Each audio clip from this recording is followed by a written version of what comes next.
Next up, I want to bring up a dear brother, an activist, an organizer, a writer, someone who, if you ever hear about an injustice and you trace it back, you probably heard about it from him, using his platform to elevate some of the most horrific acts of injustice, particularly from law enforcement on Black communities across America, on our Black sisters and brothers.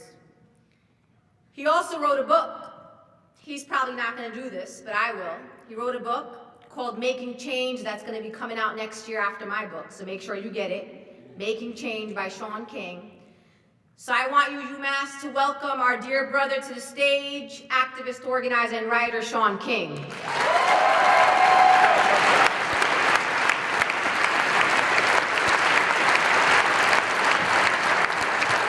Hello. So good to see each and every one of you here. I'm glad to be here. Linda and I drove up together from Brooklyn, and now I'm just hoping that it doesn't snow so we can still get home to Brooklyn later tonight. I'm honored to be here. I'm honored to be able to support the BDS movement. And in so many ways, boycotts come out of the Black struggle for civil rights, at least for me. And I want to share a story, really my origin story as an organizer, even share some points of some mistakes that I've made as an organizer, but then share the lessons that I've learned, because I'm hoping that my contribution here tonight is for you to be able to help us organize this movement in deep ways. About 5 years ago, I was not organizing for social justice. I had been an organizer when I was an undergrad in college. I went to Morehouse College in Atlanta. I was student government president there in 1999 when the NYPD shot and killed a young brother named Amadou Diallo 41 times on the doorstep of his home. We didn't have Twitter or Facebook or Instagram. There was no YouTube. And so it was almost 10 days after Amadou had been shot and killed before the news even got to us on campus. And we organized protests and demonstrations. 7 years later, there was a young man, again in New York, named Sean Bell, who was shot 50 times just hours before he was to be married, on his wedding day. We organized and protested for Sean Bell. But 7 years after that, in 2014, I was actually working at an environmental charity called Global Green, and my family and I had moved from Atlanta to Southern California, and I was the director of communications for that charity. And many of my friends from Morehouse who knew me really as Sean the activist, as Sean who organized against mass incarceration and police brutality, sent me a YouTube video, and at that time, it had not gone viral. We didn't know the man's name in the video, but he sent me a YouTube video via a Facebook message. And he said, Sean, there's a video that he had found. He lived in New York. He said, Sean, there's this video that I found on YouTube. It's of a middle-aged Black man who is asking the police to stop harassing him. And he said, Sean, all of a sudden, a police officer comes up behind the man and begins choking him and wrestles him to the ground and continues to choke him. I hadn't clicked on the video yet. This is my friend's description. He said, Sean, you can hear the man yelling out, I can't breathe, I can't breathe. He said, Sean, the guy dies right there on the sidewalk. And you have to go back in time 5 years, because in July of 2014, when I got that message, there had never been a viral video of police brutality. Many of us in this room have now seen dozens of such videos, but at that time, no such video had ever been shared. And I clicked on the link and I saw the man that we later came to know as Eric Garner. And it was the first time in my life that I had ever seen, not in the movies, but in real life, seen a man who was fully alive at the beginning of that video and yet be fully dead by the end of it. He died right there on that sidewalk.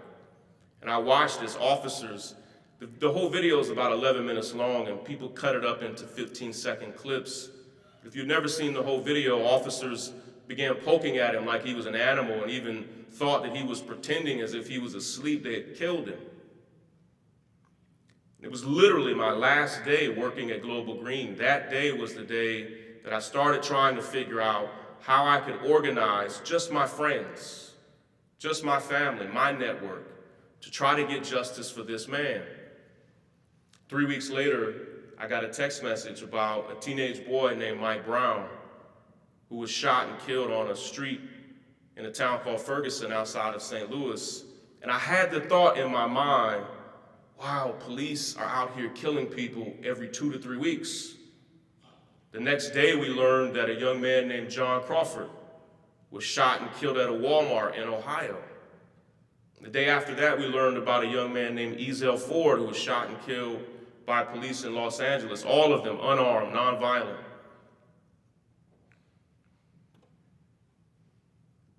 And suddenly we came to understand that police in this country weren't killing people every 2 to 3 weeks. It wasn't even every 2 to 3 days.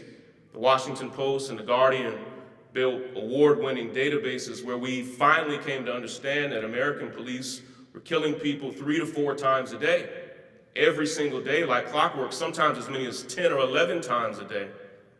We began organizing all over the country, in New York, in Los Angeles, in Ohio. And then that November, a 12-year-old boy named Tamir Rice was shot and killed by police in Cleveland, Ohio. I told Linda this story on the way here, and I said something to many of these families that I have since come to regret. I would sit down in living rooms and at kitchen tables with families who had experienced this police violence, having lost their most precious loved one, their sons, their husbands, their fathers, their brothers, their sisters, their mothers. And to many of these families, closer even than we are right now, I looked many of these families in the face and said, hold on, hang in there, we're going to get justice for your family. And not a single part of me thought I was over-promising or under-delivering. I thought we would get justice for those families. And as we organized and marched and demonstrated, as we created hashtags and trending topics, marches and protests and die-ins and sit-ins, not a single one of those families, not one, in fact, nearly 1,200 people were shot and killed by police in 2014. And not a single family, 0.00%, got justice, none of them.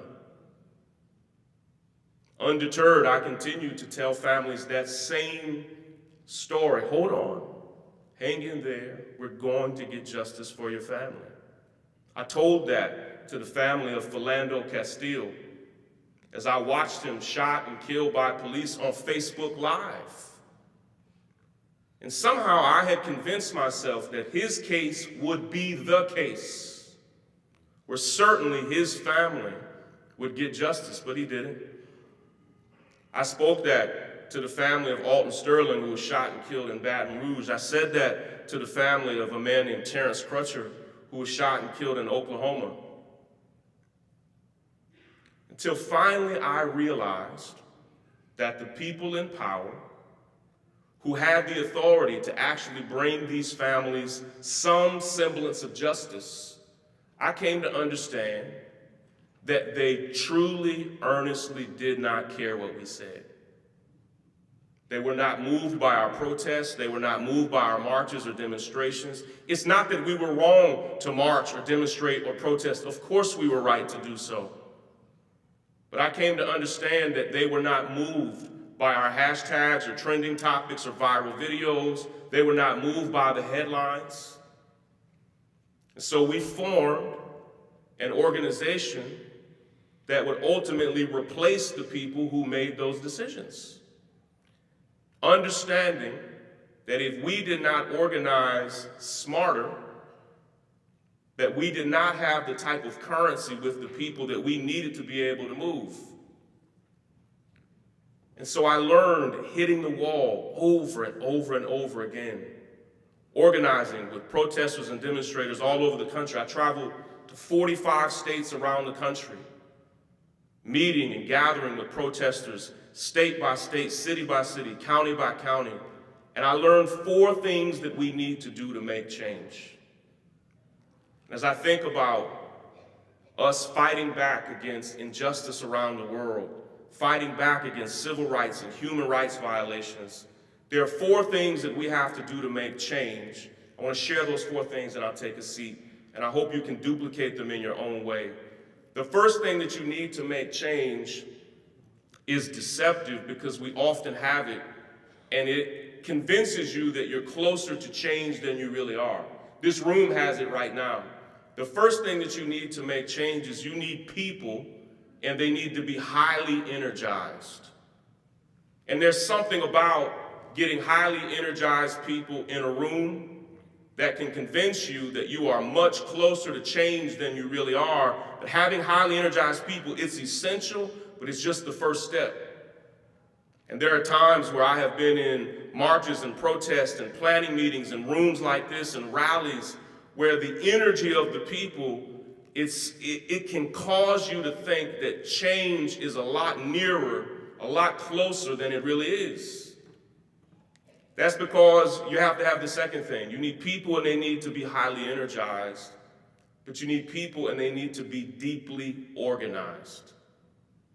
And what I think many of us have made a mistake is that we have overestimated the value of being right and being good at the expense of also organizing ourselves.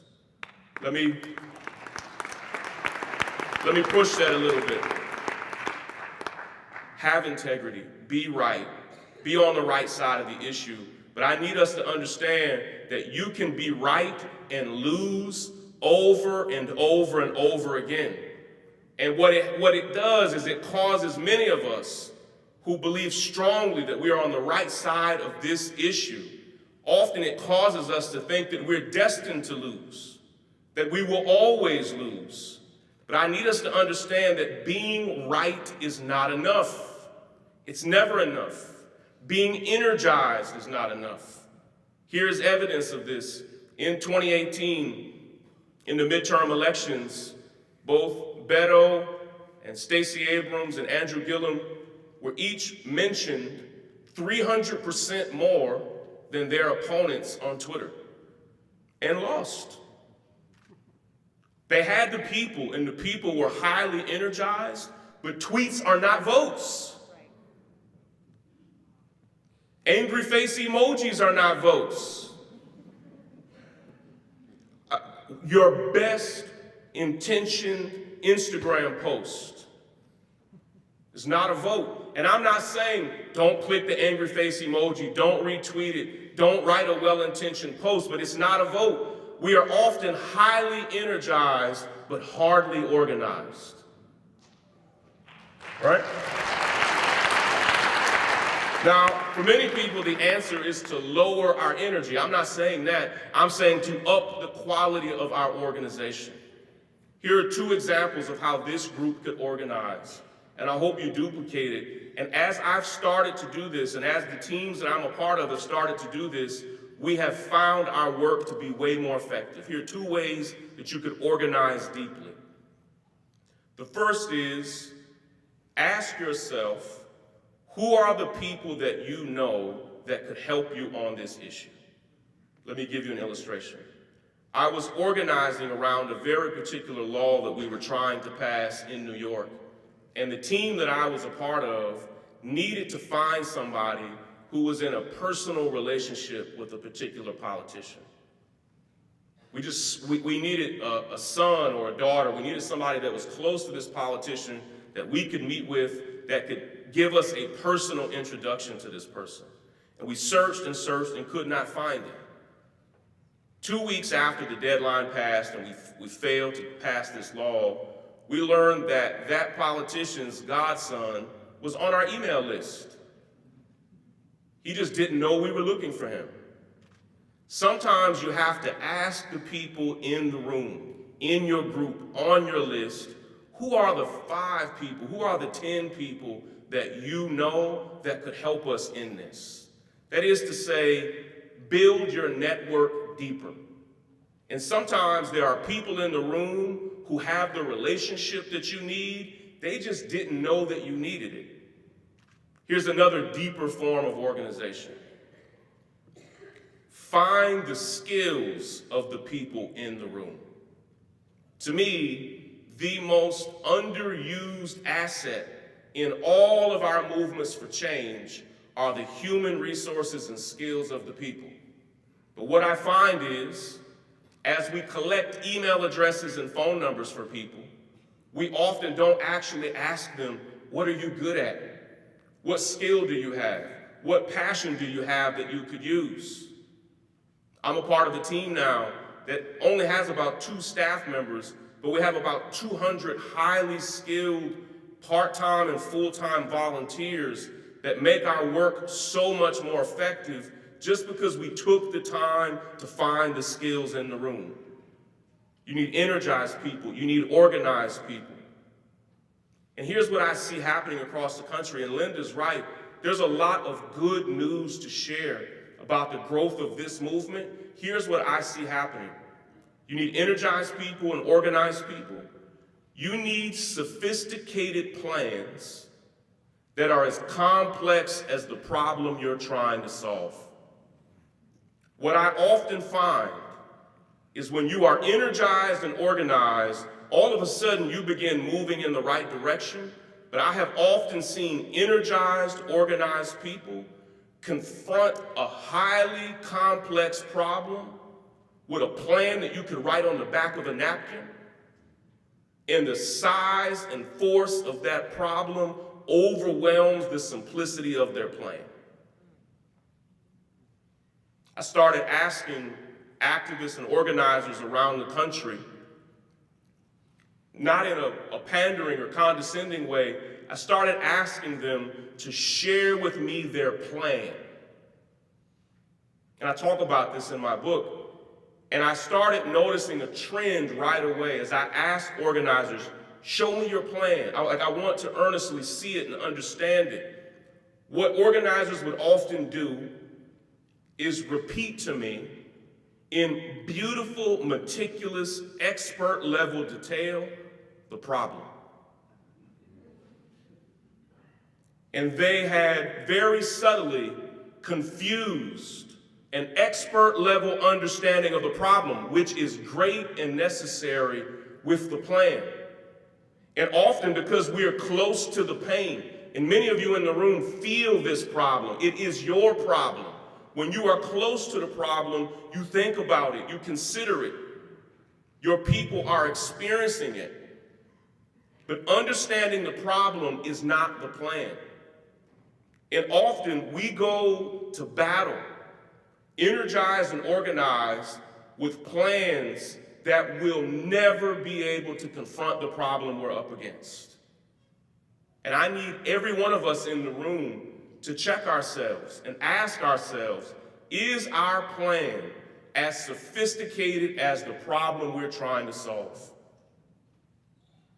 And as we begin to build out the quality of our plans with energized and organized people, we will begin to see movement. And then I'll say the last thing, unapologetically, and it's part of my role as an organizer. If you are energized, organized, and have sophisticated plans, you will see some change. But if you do not fund them, if you do not provide them with the resources that are necessary, they will not be able to grow to scale. Now, raise your hand if you're a college student in the room. So I'm sure if you opened up the bank app on your phone, there's not a whole lot of resources in there to share. But if we're not each, hear me, chipping in a little bit, if you're not budgeting change, if social change is not a part of your weekly and monthly budget, hear me. I need you to understand that there are organizations, there's a conservative organization in this country that is energized, organized with sophisticated plans, that is very well funded. It's called the NRA. Last year was their worst year financially in 10 years. Well, hold on. And they raised $330 million on a down year. And here's what I understand. They are not an organization for change, they're an organization that blocks change. And there are many organizations right now that are aiming to block the change of the people in this room.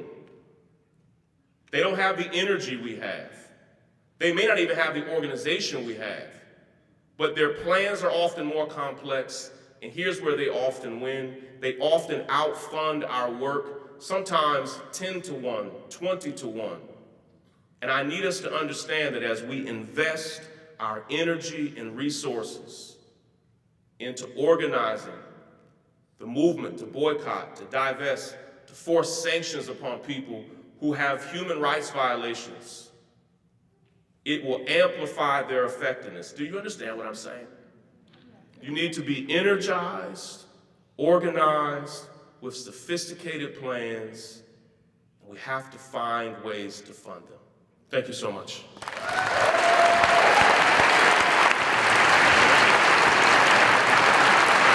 Give it up one more time for Shon King.